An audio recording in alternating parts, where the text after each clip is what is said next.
Tonight on Crosstalk, we are talking about femicide. What can we do as a people, as a society, as a nation to prevent femicide? We cannot live in a country where human life is treated like the life of a chicken. As we commemorate this year's 16 days of activism, the country has witnessed an alarming surge in the most extreme form of violence against women, femicide. The people who are killing are within us. They are our brothers, they are our members, they are our colleagues. We need to speak about this thing. Since 2016, almost 500 women and girls have been killed in Kenya. In 2023 alone, 152 killings were reported, with at least 97 women reportedly killed within a 3-month span this year. Femicide has no place in Kenya. Together, as a nation, through our concerted efforts, we shall eradicate this vice. These staggering figures represent only the cases reported in the media, hinting at the deeper societal and cultural issues fueling this normalization of violence against women. We'll keep on raising these pertinent issues in our country to make sure that we create a country where everybody feels at home and everybody's life is not only appreciated, protected, and every Kenyan and every citizen, those who live within the borders of Kenya, especially the issue of life, they feel protected. Join us on Crosstalk for a thought-provoking conversation with a panel of experts tackling this issue. Njeri Migwi. Njeri is the CEO of Usikimye. She advocates for the safety of women and girls and runs safe houses for survivors of sexual and gender-based violence. Her passion comes from personal experience as she understands firsthand the importance of secure spaces for victims seeking justice. Dr. Zipporah Chomba, a counseling psychologist and lecturer at the International Leadership University, Dr. Chomba offers profound insights into the psychological impacts of gender-based violence and strategies for societal healing. So just to begin with, Njeri, because we are in this space, how does it look like in our nation, and what would you say are the key drivers that will push someone to kill their partner?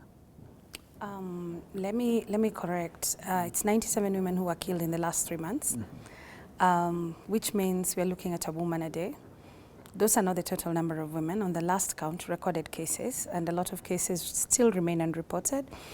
Yesterday we had a case where in Lunga Lunga in Mombasa, and she was buried the same day, but her husband stabbed her when she was rushed to Msambweni Hospital. She was declared dead. As per their burial rites, she was buried the same day. That is a case that has gone unreported. So we have so many of those cases. So in Kenya, we're looking at 1 woman per day dying due to the apex of gender-based violence. And I have to say, when we're looking at femicide, you also have to look at it in different ways. Femicide is not just young girls who are being killed. Femicide, we're looking at a lot of women who die. We look at about almost 90% are intimate partner violence. And a lot of the intimate partner part are not just boyfriends. Majority are husbands, people who've been married and have stayed together for long. And then now we come down to other forms of femicide where you find somebody has been killed due to FGM. I think we had a case about last week where a pregnant woman was killed and died while undergoing FGM. And so we're also looking at things like honor killing, where a girl is killed simply because the family feels that she has dishonored. Because again, when you're looking at femicide, it's the intentional killing of women due to their gender, and also because of various other markers that we look at. Key drivers of things like femicide, of course, when you're looking at femicide, you're looking at the end of it. Right? So that's the apex. That's the end of the culmination of gender-based violence. However, when you're looking at what is it that drives issues like this, we're looking at issues like poverty. But poverty by itself alone is not a problem, because how many poor people are there and they don't necessarily kill their wives or kill their husbands? Because yesterday also, I would have to say, a young gentleman, 23 years, Mr. Kipto, was killed by his girlfriend. So we are also looking at issues like, we can talk about substance abuse, we can talk about unemployment, we can also talk about strife in the home. And strife in the home is brought by, I'm sure my colleague here will be able to expound on that. And also let us talk about the fact that gender-based violence continues to be unchecked in this country. A lot of times, perpetrators walk scot-free. You rape somebody, you defile a child, you beat your wife, you do all these things that we talk about in general about gender-based violence, and you go away, you get away with it. When justice is not given in a community, what happens is crime becomes unchecked. Yeah. And we'll be getting to that, because it seems like justice is very elusive when it comes to perpetrators of gender-based violence. We'll get into that. Dr. What really would push someone to kill somebody that they have lived with for quite a long time, in a case of a wife or a husband? There are different factors that may drive somebody to kill somebody. But looking from or assessing from mental perspective, there are also different factors that may cause the behavior. Let's look at the cultural practices. Initially, men have been privileged, and they were kind of dominating women, and that is the practice that it was acceptable. However, things are changing now. We are seeing so many women taking positions where normally they were being occupied by a male, and this person having come from that cultural practice, it may not be easy to change. So I would call for counseling, education, to make this perpetrator aware that things are changing. On the other hand, we may have those practices at home. How was this perpetrator brought up? Probably from the family of origin, there was a lot of violence. And when they grew up, that is what they know. It may need counseling so that they are aware that whatever they are doing is not a normal behavior. So a lot needs to be done as far as the perpetrator is concerned. Looking at the victim from the cultural perspective, women were supposed to be submissive. So this victim may be going through this because of where she has come from, to be silent, to be the woman of the house, to obey the husband. And I would call for counseling, education, so that the victim is aware that what they are going through is abuse and it is unacceptable. And this behavior is the one which culminates to femicide. Why would it be at this time in 2024, we are still talking about creating awareness when we all know that killing somebody is not right? One of the worst things about gender-based violence is that gender-based violence is a social ill. It's looked upon an acceptable social norm, in an ill. It's okay. It's it's two people, and these two people are intimate with each other. It's not our problem as society. So when they fight, we don't care, because it's okay. You know the other ills, when we look out at society and we're like, hey, no, this cannot be okay. When somebody, let's say, is drunk and they're out there, or when somebody's fighting out in the streets, we have a problem with that. But when they're doing it behind their own closed doors, as society, we look at it like, So that is a problem. So that what has happened is it becomes a taboo that we don't talk about. So it becomes stigmatized. And also, the other thing about gender-based violence is sits behind closed doors. That's one of the things. And as such, we don't know. If we don't speak about it, and there's a lot of silence. To be honest, Kenya as a country started having an act even just around sexual violence in 2006, which means since 1963 to 2006, there was nowhere in the penal code that you could take somebody to court for, like, rape. So you start to see that a lot of years, this has gone on unchecked, unfettered. And as such, people, one of the things I also feel I should say is we need to actually criminalize so that people know this is criminal. To criminalize it properly, like give people an education to the point where, before you lift up your hand to hit somebody because they're your wife or they're your husband, you hit somebody, you already have that thing of, I can be arrested and I can be taken to court. Because majority of the time, you will find that we finish this kinyumbani. You know, we speak, our parents come. Oh, yes, we bring parents and elders, sometimes even the church, you know, all these things that we do. And so these cases never really go to the place where they need to go, which is to the courts. And justice is sought for. So as such, it's very normalized. We look at it as a normal part, a normal occurrence of marriage or of relationships. And then we also say, when somebody is going through those things, ndoa ni kuvumilia. So using that, instead of telling us kuvumilia, things like patience, have patience, long suffering, you know, those things that we want to say that are in marriage, that encourage a marriage to be loving and safe place, we use it even when the marriage is unsafe. Very unfortunate. Of course, you talk about long suffering, but I believe there are some people who are suffering for long in this kind of relationship. Why is it so difficult for people to seek help? I think it's lack of awareness. When we look at Kenya, counseling uptake is very low. So there is that lack of awareness, whether it is the perpetrator or it is the victim or even children. They don't recognize that counseling can help. And indeed it can, because it may be able to demystify the issue. It may minimize the femicide rate, which according to World Health Organization is 47 women in Kenya. It is the highest in Africa, are killed on a weekly basis. The number is so high. So we have to start it from the family level. So this is a comprehensive approach. We should approach it comprehensively to minimize the situation. Okay. Yeah. Njeri, what really happened to the gender-based desks within our police stations where these cases could be reported? So gender desks are there, but they're not enough. They're not properly manned. And I feel like the government doesn't really pay attention on things that matter. You will find that the gender desks are in major police stations. The other police stations, they don't have them. The gender police that are, you know, given are 3 in a station. So one could be in court, one could be out arresting. You don't have anyone at the desks. You understand? So I feel like because it's not really funded the way it should be funded. But then again, our police are also underfunded. And say, he's giving 100 million. I would love to know what the 100 million is for. Because one, he just said he's given 100 million.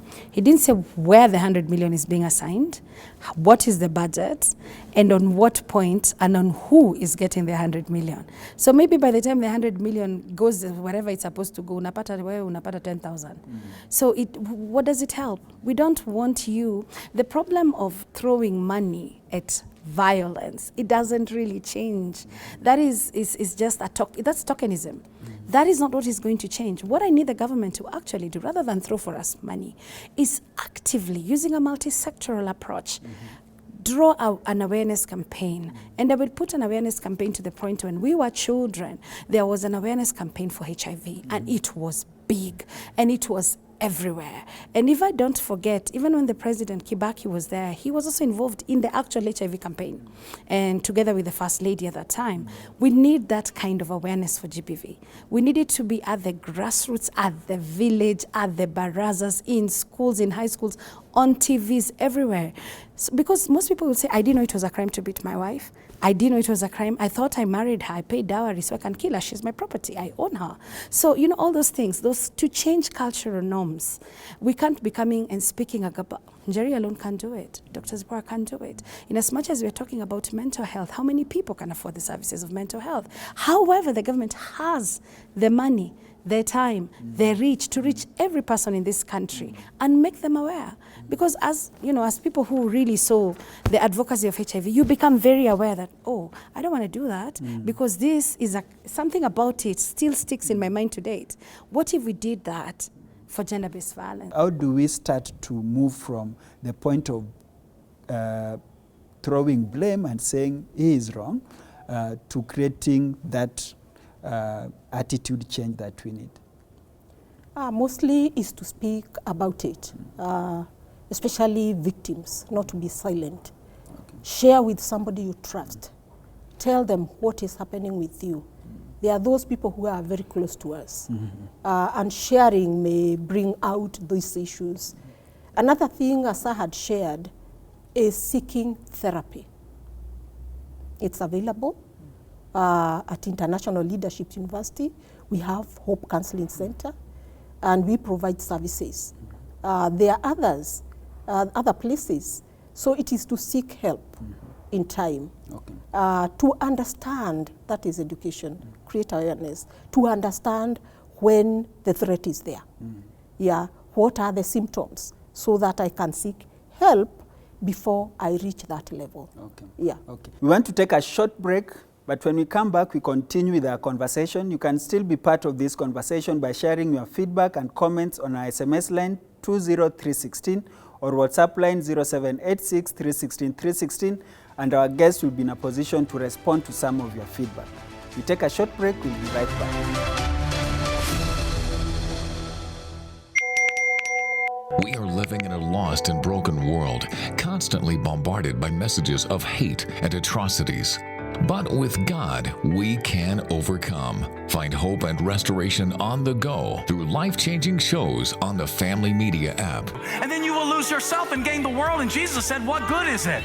Get to stream Family TV and Family Radio 316 straight from your phone. Catch up on a show you missed or create video streaming playlists by saving and watching videos from our huge variety of shows at your own convenience. Download the Family Media app, available for all Android and iOS users on the Google Play Store and Apple Store, respectively. Family Media, keeping Jesus on the airwaves. Welcome back to Crosstalk. We are still talking about femicide and looking at some of the risk factors and some of the things that are making people go the extreme mile of killing their intimate partners. In studio with me is still Dr. Zipporah Chomba, who is a counseling psychologist from International Leadership University. Also with her is Njeri Migwi, who is a founder and CEO of Usikimye. Njeri, what really launched you to starting Usikimye? I am a survivor of gender-based violence. I don't even call myself a survivor. I survived, I finished, I thrived. You're a thriving and I person. actually went through therapy. I need people to understand that therapy works. Therapy makes you start seeing yourself not as a victim and not just as somebody who survived, but somebody who's actively seeking healing to change the circumstances that you found yourself in. That's one. Two. And this was from somebody who was very close to you? No, I was married to and had children with and married for 15 years. Wow. Yeah, so, yeah. But, however, when I was doing through my therapy, one of the things I did in 2017, together with a friend, Robin Givens, we started something called Survivors Anonymous. Survivors Anonymous was, we were calling for women who had gone through gender-based violence to come together where we could provide for them anonymously and safely group therapy. We were working with therapists, two doctors, Dr. Grace Karaoke and Dr. Margaret. And we worked with them for 2 years, 2017, 2018, and 2019, to provide them safe way to know how to deal with the trauma that they were going through. Some of them were childhood sexual survivors. Some of them were going through gender-based violence, just to, you know, once you start looking within, you can actually be able to look without and be able to seek help. That was one. But lastly, and the most important part, in 2019, Dr. Ivy Wangeshi was killed. In April of 2019. And I remember Kinuthia, and I like calling these people by their names, left his home in Thika, drove all the way with an axe and hacked this girl to death. And that death changed, revolutionized me. I tell people that because I couldn't believe that somebody had been killed and people were making jokes on social media. Axe jokes, so many bad jokes, and I was terrified, I was horrified, and in my head I thought, what if I started talking about gender-based violence from the perspective of somebody who's been through it and teach people online? So that's how we started. Currently, we run a helpline that survivors can seek, and I'll give both helplines at the end of this, so that maybe just go ahead and give now. So for Usikimye, the number is 0800 000 999. So that is 0800 000 999. This is a line that is manned by therapists. The people who you will talk to are trauma-informed, are able to give you what you need, psychological first aid, and so on and so forth, so that if at whatever situation that you need help, they're able to provide you. Is it a police station that you're looking to go to? Is it a hospital that is nearer you? Do you need a safe house? And things, that work around gender-based violence. And it's also very important to know that the government also does have a helpline. Theirs is 1195. That's simple. 1195. You just go into your phone, 1195. None of these numbers charge you. They're all toll free, so they're free to call. So please, if you know you're going through a situation and you actually need help, and some of us know that we need help, and we know that we're in a situation, and sometimes we can't leave. We can't leave because societal expectations of you, especially if you're in a marriage or in a relationship that is expected to turn into marriage, you don't want to leave because we have stigma against single mothers, against divorced women, even against widows. So sometimes we find we want you to stay in this relationship because it's safe, because you don't want to change. So you're like, you know what, let me stay there. Please do not stay in places which are unsafe. And lastly, also to say that leave the weight of society alone. The weight of society will have you dead. What we need to have is the weight of the society to fight the gender-based violence that we see around us. Majority of perpetrators are men who kill their intimate partners. Do you feel like men are emotionally detached and there are things that are pushing them to kill their loved ones? Or it's just control and power? Men are not emotionally detached because these cases we are talking about may have been caused by different factors. So men may not be involved. I mean, you can't classify that they are detached or... They are going through a lot of stress. Yes. However, they have a part to play in this. And they'll be very impactful to join and arrest the situation because most so it's being perpetrated by men. They have a position to come in their platforms and condemn the act, which I believe they haven't done enough. They also can be impactful in their families. How are they bringing up their sons? They can recheck, reassess. Where have I gone wrong? Have I been an absent father? And probably this is what is causing the vice. So it is, their presence is needed. Okay. Yeah. Okay.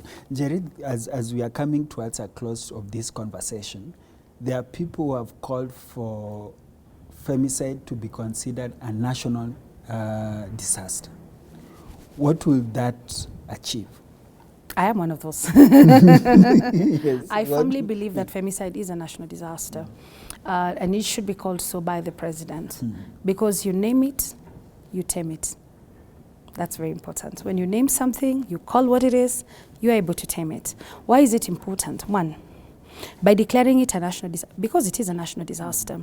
And the last count, when we were counting how many women have died this year, we had a rough figure of about 250 women. Wow. That so is it's a lot not even the 97. No, the 97 happened in 3 months. Yeah. So that's crazy. Already that means 1 woman a day and 7 more.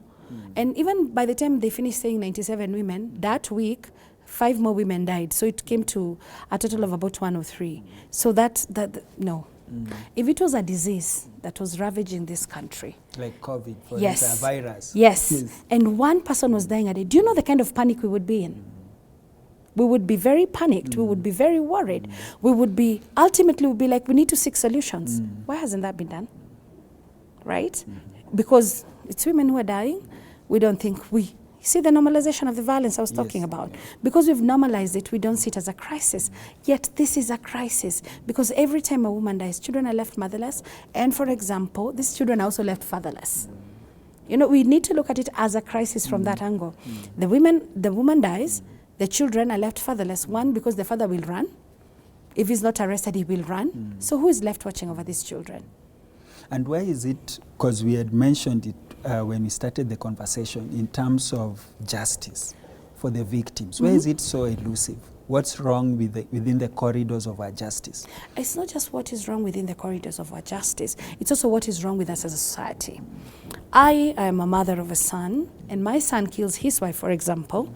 Do you know the first people who hide the person? Who do you think hides the person? The family. Most of the time when I go to court and I see especially crimes of sexual violence where a child has been defiled, families of the defiler show up in court. You would never see me. My friend, you've defiled a child. I'm not coming. Let me be knowing you didn't defile the child rather than I come and support. So a lot of times as families, we need to ask ourselves, why is the first instinct for us to cover up? My son cannot. You know, it can never be us. You know, we are very fast and very swift. We will give fare, run to Tanzania, run to Uganda. We need to also ask ourselves as a community, why is it we are okay with somebody else being killed? And as I said, once we name it, we shame it and we tame it. Because people will be able to know, I cannot kill my wife and get away with it. Because so many people, and what message does that send to society when we don't arrest perpetrators in time? And majority of the times, by the time this person comes to kill their loved ones, you will find that there was a lot of times unreported cases of domestic violence had happened. Na alikuwa anachapa bibi yake. You know, he used to beat his wife. We used to hear her screaming, oh my God, he's killed her. Why was there that? Why is it that we don't care as society as well? We don't care. Somebody can be beaten within the apartments or the flats that you live in, and we're like, you know, it's not our business. It's not our business, it's their business. It needs to become our business. It needs to become the government business. And the government needs to send a very firm message that killing our intimate partners is not going to be normal. Okay.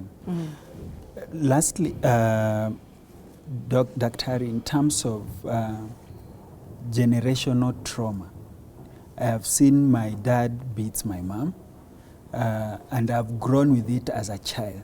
So there's some aspect of trauma. As much as they can seek counseling and reunite and come back and speak about it, how do you deal with it as a child? I think mostly as a child, growing in an abusive environment, as we wind up. Yeah, as you have said, there's a lot of intergenerational transmissions. Mostly what you have shared about in relationships. First thing is to cut it. Because if you don't, or I don't, it will be passed over to the next generation. So it is cutting it off by speaking, as we have said, speaking out, seeking therapy, seeking education, understanding what it is, and also in the government front, classifying this as a crisis. As she has said, this will bring in more funds for more research to be done so that we have factual figures. It will bring more funds to support the victims. It will bring more funds probably even to put up all those safe houses, shelter homes, and support the victims and take care of them mentally, physically, socially, and holistically. Okay. Yeah. Okay. What will be your last message, mostly to the policymakers? For me, I would say this: they need to educate themselves. Gender-based violence is now part and parcel of society. To come out and just give very messages that are very condemnatory in nature. When you say only girls are being killed, I've seen those messages and they're really bad. When you, as a policymaker, what are you speaking when you say our girls are chasing bags, our girls like money and as such are being killed? First of all, learn what gender-based violence looks like, what is femicide, what it entails. Policies are good, but they're only as good as the person who's going to push that policy. So we need people who are particularly passionate about these policies. As she said, fund this issue, research into it. The government itself doesn't even have the data of how many women are killed. Once we have data, we're able to make informed policies that are able to change. We need our policymakers to be in tandem with what is happening in the country so that they can make better policies that can actually end and reduce gender-based violence and femicide. Thank you. Thank you so much, Njeri Migwi, the CEO of Usikimye, and thank you for the good work you are also doing in the community to safeguard the rights of women and girls. Thank you so much. Thank you, Dr. Zipporah, for your conversation and, of course, the insight into this discussion.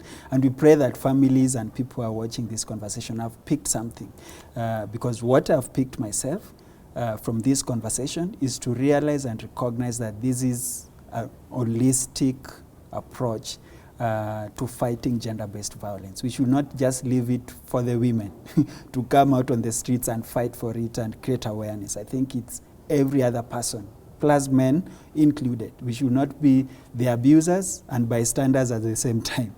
I think we should get to a point where we speak about it as men, as we also build men that will value life. And thank you so much for your time. That's what we had for Crosstalk tonight. Thank you so much for tuning in. Thank you for sharing your views as well. And we pray that as you go through life and you're in a position where you are facing gender-based violence or any form of violence that you feel is a threat to your life, please call these numbers that have already been given to us by Migwi. If I got it right, it's 0800 000 999. Please call that line. You will be in a position to get help. You can also call 11195. That's a government hotline, and you'll be in a position to be helped as well. Don't die in silence. Until next time, bye-bye.